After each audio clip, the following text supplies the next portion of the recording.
Hi, my name is Emiliano Caballero from Modern Recording Techniques, and today we're going to talk about dynamic processors, especially about compressors and limiters.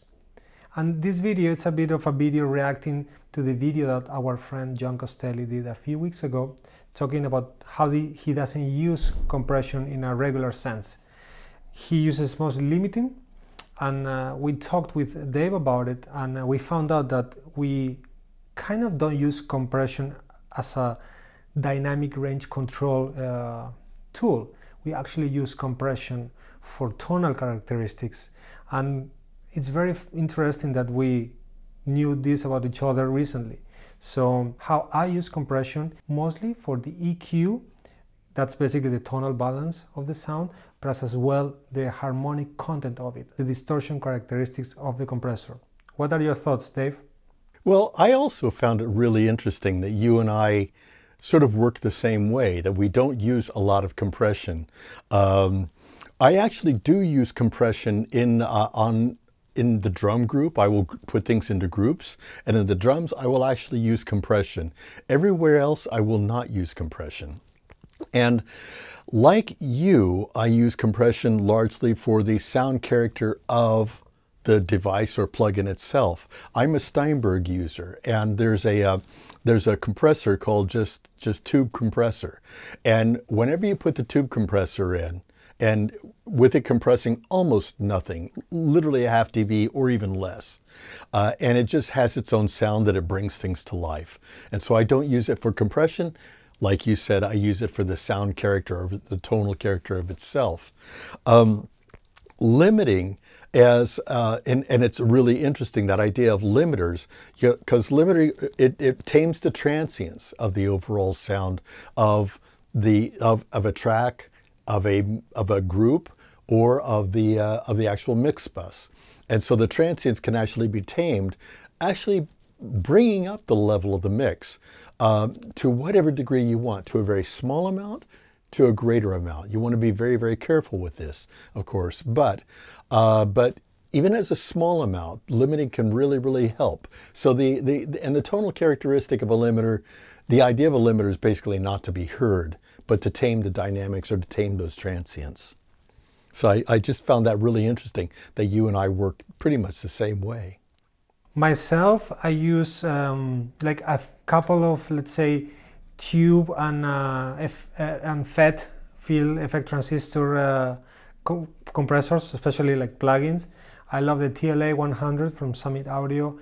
I love the Blue Stripe from Universal Audio, the 1176, and the emulation of Manley Vari-Mu.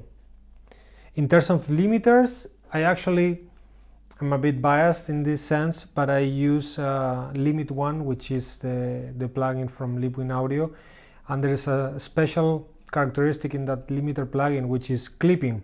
That's maybe for another video, but using limiting with clipping, it kind of creates a very, let's say, distinct sound. Sometimes can be a bit aggressive, but it's definitely a sound that one can go for, and I tend to gravitate towards those types of sound in most of the mixes that I do. So I'd like to end up with this, with your idea. First of all, you talked about the TLA 100, which, my God, is that, wow. I mean, I just start sitting here going, oh my God, oh my God, oh my God, because it is so good. You know who designed that compressor? What's that? Do you? Oh, Dave Hill. One of the course, best, Dave Hill. Like audio minds in the last 50 years, I think. Dave was a good friend and an amazing, amazing guy. And yeah, so he did create the TLA 100. And but I was about to say that you basically, I've lately started really backing off on the degree of limiting. I used to just let it go at its stock setting, and I've started backing it off. Really quickly, I also wanted to say that there is and I forget who does it, I think it's Softtube that does the TLA 100, that it's not only the Universal Audio, you can get the Softtube version, and so you don't have to have the UA hardware. And they're both identical, and just, oh my God. On a final note that I wanted to say is that with regard to the use of limiting, especially in the final mix bus, I am often aware of the release time. If there's an automatic setting on the limiter that I use, and sometimes it can, if I'm using it in the final output bus, it can be just too fast, and it can actually introduce small degrees of distortion on certain kind of content. When that happens, I will just change it to like a release time of 125 milliseconds, or rarely 250 milliseconds. So I will just bump that release time up a little bit so it's a little bit slower, and that takes care of it.